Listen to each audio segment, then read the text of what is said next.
which deals with the study of hydrocarbons and their derivatives. Hydrocarbons mean इसके अंदर आपको carbon atom मिलेंगे, hydrogen atom मिलेंगे, जो मेन कॉन्स्टिट्यूएंट होंगे इनके। इसलिए जो है वो बेसिकली आप इनको कह सकते हो कि कंपाउंड ऑफ कार्बन और हाइड्रोजन है। इसके अलावा जो है ये पेरेंट जो है कॉन्स्टिट्यूएंट्स हैं इसके, आपको इसके डेरिवेटिव्स भी मिल सकते हैं। ठीक है, डेरिवेटिव मीन इसके साथ कार्बन और हाइड्रोजन एटम्स के साथ आपको दूसरे एटम भी मिल सकते हैं। इसके अलावा कुछ एक्सेप्शंस हैं, जैसे कि कार्बन मोनोऑक्साइड है, कार्बन डाइऑक्साइड है। ठीक है, इनमें भी कार्बन मौजूद होती हैं लेकिन ये जो है हाइड्रोकार्बन में इंक्लूड नहीं होते। इसके अलावा कार्बोनेट्स, बाइकार्बोनेट, बाइकार्बाइड्स जो है वो भी कार्बन कंपाउंड्स हैं, लेकिन ये ऑर्गेनिक कंपाउंड्स में इंक्लूड नहीं होते। क्यों? क्योंकि इनकी प्रॉपर्टीज जो है वो ऑर्गेनिक कंपाउंड से बहुत ज़्यादा डिफरेंट है। सोर्सेज ऑफ ऑर्गेनिक कंपाउंड में आपको एनिमल सोर्स भी मिलेगा, प्लांट सोर्स भी मिलेगा। एनिमल सोर्स में आपको प्रोटीन्स में जो है वो एग जो है वो बेसिकली सोर्स है ऑर्गेनिक कंपाउंड का, मटन, चिकन, बीफ, फिश। और फैट्स और ऑयल्स में आपको मिल्क में जो है वो मिलेंगे, बटर में, चीज में। प्लांट्स में जो है वो आपको डेड प्लांट्स में एज ए कोल, पेट्रोलियम और सुई गैस जो है वो आपको एज ए ऑर्गेनिक कंपाउंड हमारी डेली लाइफ में मिलेगा। लाइव प्लांट्स में आपको source of as a source of carbohydrate, protein, vitamin, oils जो है वो मिलेंगे। कार्बोहाइड्रेट सबसे ज्यादा किसमें होंगे? वीट में, मेज में, जिसको मकई कहते हैं, पोटैटोज, बार्ले और राइस। प्रोटीन्स में आपको पल्सीज और बीन्स मिल जाएंगे, दालें मिल जाएंगी। विटामिन्स में आपको एप्पल, ऑरेंज, बनाना। ऑयल्स में आपको olive oil, soybean oil, sunflower, peanut और पाम ऑयल मिल जाएंगे। अच्छा, अब ऑर्गेनिक कंपाउंड्स को आपने शो किस तरह से करना है? कुछ फार्मूलाज होते हैं। ठीक है, 4 टाइप्स ऑफ फार्मूलाज हैं: molecular formula, structure formula, condensed और dot and cross formula. Molecular formula में आपने एक्चुअल नंबर ऑफ एटम्स जो है वो प्रेजेंट करने हैं कि कितने कार्बन एटम्स हैं और उसके साथ कितने हाइड्रोजन एटम्स हैं। जैसे कि मॉलिक्यूलर फार्मूला ब्यूटेन का, ब्यूटेन में 4 कार्बन होते हैं और उसके साथ 10 हाइड्रोजन एटम्स होते हैं। ठीक है, इस फॉर्मूला से आपको क्या मिलेगा, कि क्या इंफॉर्मेशन मिलेगी कि ब्यूटेन में कार्बन एटम्स हैं और हाइड्रोजन एटम्स हैं। ठीक है, कितने कार्बन एटम है? 4 है। और कितने हाइड्रोजन एटम है? 10। तो बेसिकली ये जो है वो तरीका है मॉलिक्यूलर फार्मूला के थ्रू जो है वो हाइड्रोकार्बन्स को आप कैसे प्रेजेंट करेंगे। स्ट्रक्चर फार्मूला आता है, उसमें आपने एग्जैक्ट अरेंजमेंट ऑफ एटम्स को शो करना होता है। ठीक है, स्ट्रक्चर फार्मूला में आपको सिंगल बॉन्ड जो जब मिलेगा तो आप उसको सिंगल लाइन से रिप्रेजेंट करेंगे, डबल बॉन्ड को आप 2 लाइन से रिप्रेजेंट करेंगे, ट्रिपल बॉन्ड को आप 3 लाइन से रिप्रेजेंट करेंगे। ऑर्गेनिक कंपाउंड्स का जो है वो मॉलिक्यूलर फार्मूला सेम हो सकता है, लेकिन स्ट्रक्चर फार्मूला डिफरेंट होता है। जैसे कि स्ट्रक्चर फार्मूला ऑफ ब्यूटेन जो है पीछे हमने देखा है, उसमें 4 कार्बन एटम्स होते हैं और 10 हाइड्रोजन एटम्स होते हैं। ठीक है, इसी तरह आइसोब्यूटेन है, आइसोब्यूटेन में भी 4 ही कार्बन एटम है और 10 ही हाइड्रोजन एटम है। तो दोनों का मॉलिक्यूलर फार्मूला सेम है, लेकिन इनकी स्ट्रक्चरल अरेंजमेंट आप देखेंगे ये डिफरेंट है। तो बेसिकली इनका मॉलिक्यूलर फार्मूला यानी नंबर ऑफ एटम्स जो है वो इक्वल है, कार्बन भी इक्वल है और हाइड्रोजन के भी इक्वल नंबर है, लेकिन बेसिकली इनकी स्पेशल अरेंजमेंट जो है वो डिफरेंट है। तो बेसिकली इनको हम क्या कहेंगे कि एन ब्यूटेन और आइसोब्यूटेन आपस में आइसोमर है। ठीक है, आइसोमर बेसिकली यही होते हैं कि उनकी जो स्पेशल अरेंजमेंट है वो डिफरेंट होती है। कंडेंस फार्मूला में देखिए हम, कंडेंस फार्मूला में आपने जब जैसे जैसे इसमें कार्बन एटम्स ऐड होते जाते हैं तो इस तरह से शो करना structure formula as a structure formula show करना आपके लिए मुश्किल हो जाता है। तो बेसिकली इसको कंडेंस करने के लिए आपने क्या किया है कि कार्बन के साथ जो हाइड्रोजन है उसको साथ ही लिख दिया और दरमियान में जितने आपने नंबर जो है वो बॉन्ड शो कर दिए, either single bond either double bond. ये एन ब्यूटेन का जो है वो कंडेंस फार्मूला है और ये आइसोब्यूटेन का। आइसोब्यूटेन में बेसिकली आपको एक चेन मिलती है, ये इसका स्ट्रक्चर फार्मूला है, ये CH3 यानी सी के साथ ये इसकी ब्रांच है। ठीक है, ये स्ट्रेट चेन है और इसके साथ ये एक ब्रांच अटैच है। इसको इस तरह से शो करेंगे तो ये कंडेंस फार्मूला बन जाएगा। ठीक है, 3 ये स्ट्रेट चेन है, उसके साथ ये एक ब्रांच अटैच है। तो basically these are same. Electronic और डॉट एंड क्रॉस फार्मूला भी कहते हैं इसको। इसमें हमने क्या शो करना होता है, actual sharing of electrons between atoms in a molecule. ठीक है, ये कार्बन है, इसके जो है वो 4 एटम्स हैं। ठीक है, ये बेसिकली क्रॉस एंड डॉट है। ठीक है, एक ही एटम को आपने डॉट से शो किया, दूसरे को क्रॉस से। तो बेसिकली ये शेयरिंग को शो करेगा। इसको इलेक्ट्रॉनिक फार्मूला भी आप कहते हैं। ये भी ब्यूटेन का फार्मूला है। ठीक है, कार्बन के आउटर शेल में 4 जो है वो लोन इलेक्ट्रॉन्स होते हैं, जो कि अकेले होते हैं, जो कि बॉन्ड बनाते हैं। ठीक है, अब ये तो कार्बन कार्बन बॉन्ड है, और बाकी कार्बन ने जो है वो रिमेनिंग हाइड्रोजन के साथ बॉन्ड बनाया है, और इसको आप ऐसे शो करते हैं। बेसिकली ये जो है मीथेन, मीथेन में एक कार्बन होती है, इसको आप CH4 लिख रहे हो, एक कार्बन के साथ 4 हाइड्रोजन एटम। ईथेन आ गया, ईथेन में आपके पास 2 कार्बन आएंगे और 6 हाइड्रोजन आएंगे। प्रोपेन में 3 कार्बन होते हैं, ब्यूटेन में 4 होते हैं, पेंटेन में 5 होते हैं, हेक्सेन में 6, हेप्टेन में 7, ऑक्टेन में 8, नोनेन में 9 और डीकेन में 10। तो बेसिकली जो है इनके नेम जो है वो नंबर ऑफ कार्बन एटम्स के अकॉर्डिंग जो है वो रखे हैं, और ये इनका कंडेंस्ड फार्मूला है। ठीक है, अब ये कंडेंस फार्मूला, इसको देखिए मजीद कंडेंस करने के लिए कि CH2 के ब्रैकेट बंद करके तो 2 शो किया हुआ है। इसका मतलब है कि CH2 के 2 मॉलिक्यूल जो हैं वो होंगे। तो ये कंडेंस फार्मूला को शो कर रहा है। इसी तरह पेंटेन में 3 आ गए हैं, हेक्सेन में 4, और हेप्टेन में 5, ऑक्टेन में 6 और ये 7। बेसिकली ये जो है वो इजी सा जो है वो टेबल है, जो कि मॉलिक्यूलर कंडेंस और स्ट्रक्चर फार्मूला तीनों को शो कर रहा है।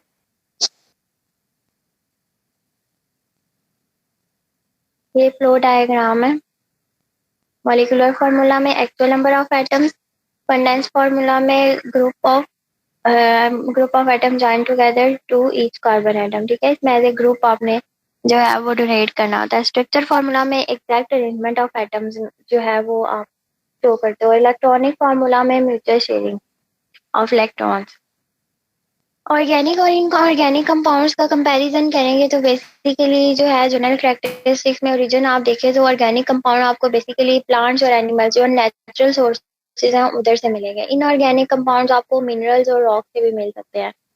कंपोजिशन पे आए तो ऑल जो है कार्बन एसेंशियल कॉन्स्टिट्यूएंट है ऑर्गेनिक कंपाउंड्स का। ठीक है, और इसमें आपको कुछ स्पेसिफिक से कुछ एटम्स, फ्यू एलिमेंट्स आपको मिलेंगे जो ऑर्गेनिक कंपाउंड में आपको ज्यादातर मिलेंगे, carbon, hydrogen, nitrogen, oxygen, halogen और सल्फर।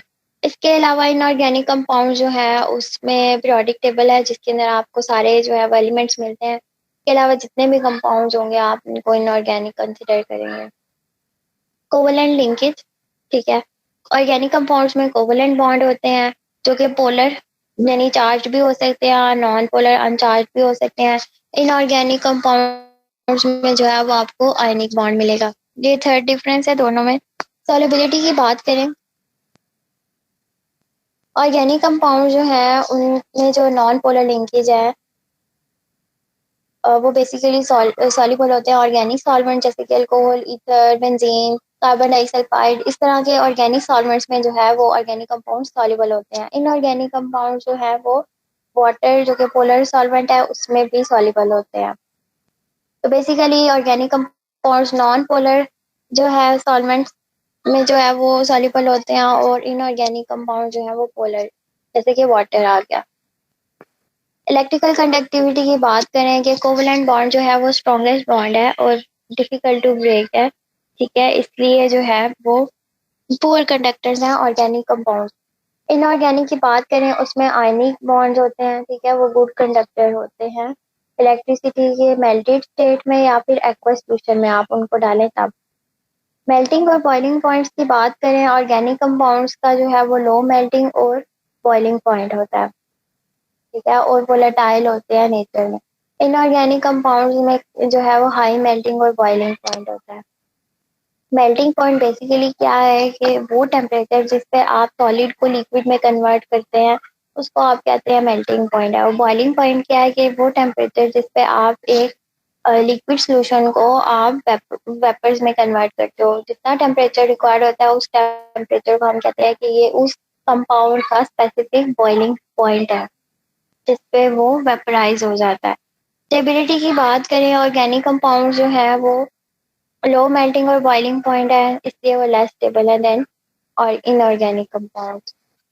कंबस्टिबिलिटी की बात करें, जिसमें आपने पीछे भी देखा था कि सोर्सेज में आपको पेट्रोलियम, सुई गैस और कोल मिलता है, ठीक है, जो कि कंबस्टिबल होते हैं। तो बेसिकली ये जो है बहुत ज़्यादा कंबस्टिबल होते हैं। हमारी डेली लाइफ में आप जो है वो सुई गैस देख लें, कंबस्टिबल है। ऑन द अदर हैंड आप इनऑर्गेनिक कंपाउंड्स को देखें तो वह नॉन कंबस्टिबल है। आइसोमरिज्म की बात करें, पीछे हमने ब्यूटेन और आइसोब्यूटेन का देखा था। उसमें जो है जो बेसिकली ऑर्गेनिक कंपाउंड्स हैं उनमें टेंडेंसी होती है कि वो आइसोमरिज्म को शो करते हैं। इनऑर्गेनिक कंपाउंड्स में आइसोमरिज्म आपको बहुत कम मिलेगा। ये बेसिकली डिफरेंस है ऑर्गेनिक कंपाउंड्स में।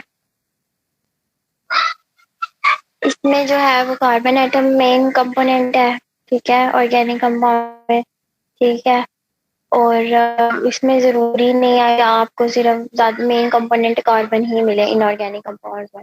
इनमें कोवलेंट बॉन्डिंग होती है और इनऑर्गेनिक में आयनिक बॉन्डिंग भी होती है और साथ कोवलेंट भी आपको मिल सकती है, लेकिन मेनली आपको आयनिक बॉन्डिंग मिलती है। एसेंशियल और हाइड्रोजन आते हैं, इसके अंदर कोई भी एटम हो सकता है। Directly bonding to other most compound जो है वो कलरलेस होते हैं और इनऑर्गेनिक जो होते हैं वो कलरफुल होते हैं। ये वाटर में डिसॉल्व नहीं होते क्योंकि हाइड्रोफोबिक होते हैं। They are they have phobia to water, ठीक है, वाटर फियर है इन्हें। और इन इनऑर्गेनिक कंपाउंड जो है वो वाटर में सॉल्युबल होते हैं। तो बेसिकली ऑर्गेनिक कंपाउंड हमारी बॉडी में आपको एज ए डीएनए मिल सकता है। हमारी डेली लाइफ में एग्जांपल है शुगर, ठीक है, मीथेन जिसको आप सुई गैस भी कहते हो, ठीक है, इथाइल जिसको आप इथानॉल यानी अल्कोहल कहते हो, जिसको आप स्पिरिट भी कहते हो, ठीक है। स्पिरिट को आप खोल के रखो तो वो बेसिकली वोलेटाइल हो जाता है। तो ये एक एग्जांपल है कि ऑर्गेनिक कंपाउंड जो है उनका लो बॉइलिंग पॉइंट होता है then inorganic compound. Inorganic compound में आपको टेबल सॉल्ट मिल जाएगा, हाइड्रोक्लोरिक एसिड मिल जाएगा, कार्बन डाइऑक्साइड मिल जाएंगे। क्लासिफिकेशन पे आए तो ऑर्गेनिक कंपाउंड्स को आप दो कैटेगरीज वो डिवाइड कर सकते हैं डिपेंडिंग अपॉन कि उनका स्केलेटन कैसा है। कार्बन स्केलेटन में जो है ओपन चेन भी हो सकते हैं, क्लोज चेन भी हो सकते हैं। क्लोज चेन को आप साइक्लिक कंपाउंड्स भी कहते हैं और ओपन चेन को आप ए साइक्लिक कंपाउंड्स भी कहते हैं। तो बेसिकली ओपन चेन और क्लोज चेन दो मेन क्लासेस हैं। ओपन चेन में आए, इसमें क्या होता है कि end carbon atoms are not joined with each other, मतलब ये स्ट्रेट चेन आपको मिल सकती है, लॉन्ग चेन आपको मिल सकती है, ठीक है, ब्रांच भी हो सकती है और बिल्कुल स्ट्रेट भी हो सकती है। स्ट्रेट चेन में आ जाएं तो आप जो है वो सिंगल या डबल या ट्रिपल बॉन्ड्स ये स्ट्रेट चेन बनाएंगे, ठीक है, ठीक है। ये आप ये जैसे खोल के इसका फॉर्मूला लिखा हुआ है और ये कंडेंस्ड जो है फॉर्मूला लिखा हुआ है, ये भी स्ट्रेट चेन है। इसी तरह ब्रांच चेन में आप देखें आपको स्ट्रेट चेन के साथ एक ब्रांच मिलेगी। ये आइसोब्यूटेन है, ठीक है, इसके साथ एक आपको ब्रांच मिल रही है, पीछे आपने ब्यूटेन देखा था। क्लोज चेन और साइक्लिक कंपाउंड्स, इसमें क्या होता है कि कार्बन जो आखिरी कार्बन शुरू वाली कार्बन और आखिरी कार्बन जो होती है वो ज्वाइन होती है, ठीक है, और ज्वाइन होके ये रिंग बनाती है, ठीक है। अब फर्दर इसको क्लासिफाई किया है टू टाइप्स में, होमोसाइक्लिक और हेटेरोसाइक्लिक, ठीक है। होमोसाइक्लिक में आ जाते हैं आपको इसमें आपको एक काइंड ऑफ एटम्स मिलेंगे, ठीक है। इसमें आपको मतलब बहुत ज्यादा आपको कार्बन एटम मिलेंगे, इसमें आपको डिफरेंट एटम्स नहीं मिलेंगे, सिर्फ कार्बन और हाइड्रोजन मिलेंगे। फर्दर इसको एरोमेटिक और एलिसाइक्लिक कंपाउंड्स में डिवाइड किया हुआ है। एरोमेटिक जो है वो ये देखें ये साइक्लिक कंपाउंड है, ठीक है। इसके अंदर जो है वो बेंजीन रिंग होता है। बेंजीन रिंग बेसिकली क्या है कि six carbon atom cyclical structure है विद सिक्स कार्बन एटम, इसमें सारी कार्बन जो है वो आपस में इंटरलिंक्ड है और अल्टरनेटिंग डबल बॉन्ड के साथ, ठीक है। इसको आप एरोमेटिक कंपाउंड क्यों कहते हैं? क्योंकि इनकी एक स्पेसिफिक स्मेल होती है। ये मोस्ट कॉमन एग्जांपल नेफ्थलीन की गोलियां, जो अक्सर हम जो है कपड़ों में रखते हैं ताकि कीड़े मकोड़े जो है वो उसकी स्मेल से दूर रहे। ये जो है बेंजीन रिंग है, इसका अल्टरनेट डबल बॉन्ड है। इसको आप इस तरह से भी शो कर सकते हैं, ये डबल बॉन्ड, देन ये छोड़ के इसका डबल बॉन्ड, इसको छोड़ के देन ये डबल बॉन्ड। तो इसको आप इस तरह से भी शो कर सकते हैं कि दरमियान में आप एक सर्कल लगा सकते हैं, और जब आप इसको ओपन फॉर्म में लिखेंगे तो ये आपको मिलेगा। कार्बन जो है वो लिंक है और साथ में हाइड्रोजन एटम्स अटैच है। आगे आ जाए नॉन बेनिजॉइड, ठीक है। बेनिजॉइड कंपाउंड एलिसाइक्लिक, ठीक है, एरोमेटिक हो गया और एलिसाइक्लिक हो गया। इसके अंदर आपको क्या मिलेगा?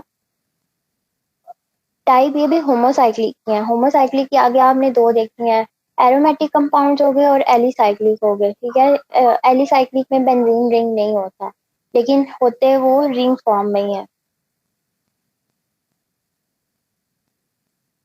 ये बेसिकली साइक्लोब्यूटेन है, ठीक है। इसमें देखें चार कार्बन एटम्स हैं और चारों कार्बन एटम जो है वो आपस में लिंक्ड है। साइक्लोहेक्सेन है, ठीक है। इसमें जो है वो 6 कार्बन एटम है और 6 की 6 जो है वो इंटरलिंक्ड है। अब इसमें और बेंजीन रिंग में देखें क्या डिफरेंस आ रहा है कि बेंजीन रिंग में अल्टरनेटिंग डबल बॉन्ड्स थे, इसमें कोई डबल बॉन्ड नहीं है, इसमें सिंगल बॉन्ड है। हेट्रोसाइक्लिक, हेट्रो मीन्स डिफरेंट, ठीक है। इसमें आपको कार्बन और हाइड्रोजन के साथ कोई और एटम भी मिलेगा, डिफरेंट एटम्स भी मिल जाएंगे साइक्लिकल स्ट्रक्चर में। हो ये थायोफीन है, इसके अंदर आपको कार्बन हाइड्रोजन के साथ साथ आपको सल्फर एटम भी मिल रहा है। पायरीडीन में आए, पायरीडीन में जो है वो आपको साथ में नाइट्रोजन भी मिल रही है। ये फ्लो चार्ट है।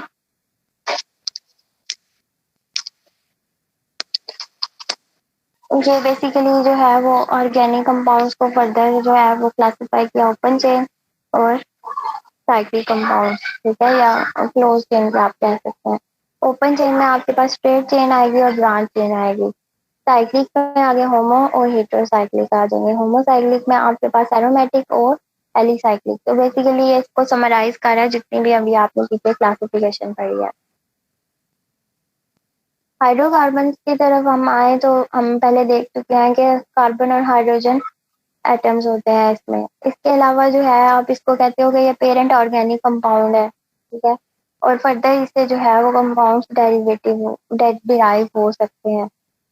आप कोई भी हाइड्रोजन एटम रिप्लेस कर दो किसी दूसरे एटम से तो वो हाइड्रोकार्बन का डेरिवेटिव बन जाएगा। हाइड्रोकार्बन जो है वो फर्दर जो है 4 जनरल क्लासेस में जो है वो डिवाइड हुए हैं depending upon the nature of bonds present in the molecule. अगर सिंगल बॉन्ड होगा तो आप उस हाइड्रोकार्बन के नाम के एंड पे एन देखेंगे, जैसे कि अल्केन। अगर डबल बॉन्ड होगा तो आप उसमें देखोगे वो अल्कीन होगा, ठीक है। अगर ट्रिपल बॉन्ड होगा तो अल्काइंस होगा, एंड पे वाई एन ई आएगा ट्रिपल बॉन्ड में। और एरोमेटिक्स आ जाएंगे जिसमें आपको बेंजीन रिंग मिलेगा। हर कार्बन एटम जो है वो 4 डबल बॉन्ड बनाएगा। ये स्ट्रक्चरली शो कर रहा है अल्केन को। अल्केन में 4 डबल बॉन्ड्स हैं।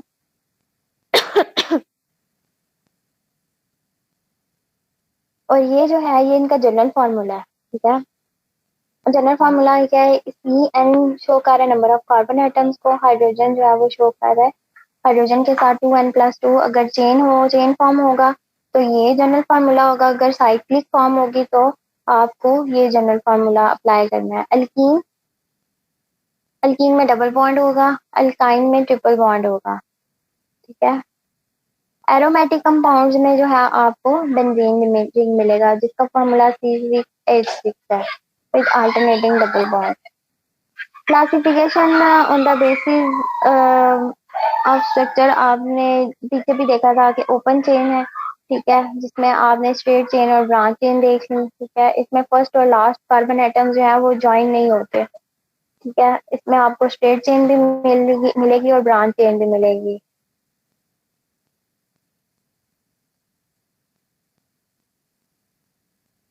ओपन चेन में आगे फर्दर आप देखें तो आपको सैचुरेटेड हाइड्रोकार्बन्स भी मिलेंगे और अनसैचुरेटेड हाइड्रोकार्बन्स भी मिलेंगे। फर्दर इसकी सब डिवीजन है। सैचुरेटेड हाइड्रोकार्बन में आपको सिंगल बॉन्ड मिलेंगे बिटवीन कार्बन एटम। ये सिंपलेस्ट हाइड्रोकार्बन है, ठीक है। इनको आप सैचुरेटेड क्यों कहते हो? क्योंकि कार्बन के जो है वो मैक्सिमम हाइड्रोजन एटम के साथ बाइंड हुई हुई है जितना पॉसिबल हो सकता है। तो मैक्सिमली एक कार्बन जो सिंगल कार्बन जो है वो 4 हाइड्रोजन एटम के साथ बॉन्ड बना सकती है। सैचुरेटेड हाइड्रोकार्बन को आप अल्केन्स कहते हैं और इसमें सिंगल बॉन्ड होगा। अनसैचुरेटेड इसकी एग्जांपल्स में आप देख रहे हैं, मीथेन है, ईथेन है, प्रोपेन है और ब्यूटेन है। मीथेन में सिंगल कार्बन है, ईथेन में डबल है, प्रोपेन में 3 कार्बन है और ब्यूटेन में 4 है। अनसैचुरेटेड हाइड्रोकार्बन्स की तरफ आ जाएं तो उसके अंदर आपको डबल बॉन्ड मिलेंगे और इनको आप अल्कीन्स कहेंगे। ये देखें इथीन, पीछे हमने ईथेन देखा था, सिंगल बॉन्ड है तो एन आ रहा है, ये इनका नोमेनक्लेचर है, इनका नेमिंग सिस्टम है। इथेन यानी 2 कार्बन एटम है और सिंगल बॉन्ड प्रेजेंट है। ये इथेन है, इसका मतलब है कि 2 कार्बन एटम्स के दरमियान डबल बॉन्ड है। प्रोपीन है, ठीक है, प्रोपीन जो है वो इन 2 कार्बन एटम्स के दरमियान भी डबल बॉन्ड हो सकता है और इन दो के दरमियान भी हो सकता है। ठीक है, किसी के दरमियान, किसी भी कार्बन एटम के दरमियान आपको 2 डबल बॉन्ड मिलेगा, आप कहेंगे उसे प्रोपीन ही। बेशक ये इस कार्बन के साथ आपको मिले या फिर इस कार्बन और इस कार्बन के दरमियान आपको मिले। हाइड्रोकार्बन जिसमें आपको कार्बन एटम्स के दरमियान 3 डबल बॉन्ड मिलेंगे, ये H3 ट्रिपल बॉन्ड CH, यानी 2 कार्बन के दरमियान ट्रिपल बॉन्ड है और अब कार्बन है टोटल 4 बॉन्ड बनाने से, तो बाकी जो सिंगल रह जाएगा, एक वैलेंसी इसकी रह जाएगी, तो वो ये हाइड्रोजन के साथ बॉन्ड बनाएगा। तो ये कहेंगे इसे इथाइन, 2 कार्बन एटम और 7 ट्रिपल बॉन्ड। पीछे हमने ये देखा, ये इथेन है यानी single bond, ethane double bond और इथाइन में ट्रिपल बॉन्ड। इसी तरह ये प्रोपाइन है, इसके दरमियान जो, इसमें जो है वो 2 कार्बन के दरमियान ट्रिपल बॉन्ड है और बाकी एक जो है वो इसमें हाइड्रोजन के साथ बॉन्ड बनाया हुआ है और बाकी एक जो कार्बन है उसमें 3 हाइड्रोजन के साथ बनाया है। तो बेसिकली ये जो है वो बेसिक नोमेनक्लेचर है इनका। क्लोज चेन या साइक्लिक हाइड्रोकार्बन, इसमें आप देखें कि आपको रिंग्स मिलेंगे, ठीक है, इसमें आपको बेंजीन रिंग भी, इसमें बेंजीन एरोमेटिक कंपाउंड्स आ जाएंगे, ठीक है, साइक्लोब्यूटेन, साइक्लोहेक्सेन, ठीक है। तो बेसिकली ये ब्रॉड है साइक्लिक कंपाउंड, ऑलमोस्ट दोनों चीजें सेम है जो हम पीछे भी देख चुके हैं और इधर भी देखते हैं। ठीक है, अब ये हाइड्रोकार्बन में ओपन चेन, क्लोज चेन है। क्लोज चेन में आपके पास साइक्लिक आ जाएंगे, एरोमेटिक आ जाएंगे। ओपन चेन में स्ट्रेट चेन, ब्रांच चेन आ जाएंगे। अब स्ट्रेट और branch chain further sub division है इनकी सैचुरेटेड और अनसैचुरेटेड में। सैचुरेटेड में आपको सिर्फ एल्केन्स मिलेंगे, अनसैचुरेटेड में आपको अल्कीन्स और अल्काइंस मिलेंगे। तो बेसिकली क्या होता है कि अनसैचुरेटेड को हम सैचुरेटेड जो है वो हाइड्रोकार्बन में कन्वर्ट कर सकते हैं, उनका डबल बॉन्ड, डबल या ट्रिपल बॉन्ड ब्रेक करके। आज की क्लास इतनी थी, बहुत बेसिक नॉलेज था, किसी का कोई क्वेश्चन है तो पूछ लें।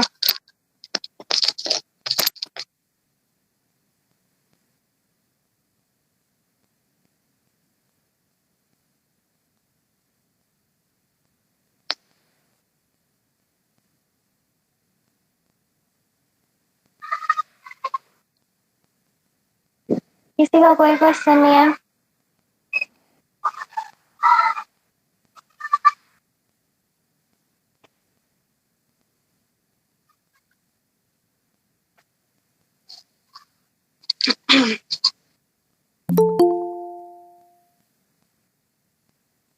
Okay, this is the end of the class.